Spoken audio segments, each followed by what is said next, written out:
A symphony of spills. My mother says I am clumsy. My father says I am clumsy. I know that I am clumsy. I do things all the time that are clumsy. I fall down for no reason at all.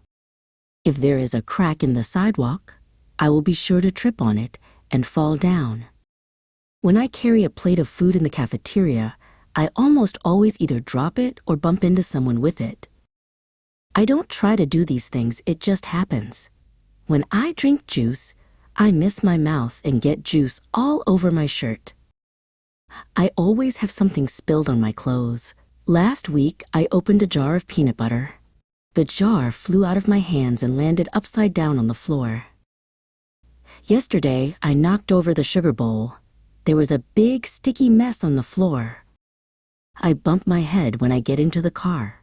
I rip my pants on things. I lose my money out of my pockets. I step on the cat's tail. I always feel bad when I do that because the cat thinks I don't love her. I don't mean to do these things. I am just a clumsy person. My parents tell me to slow down.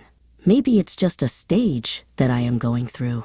If it is, I hope it is over soon.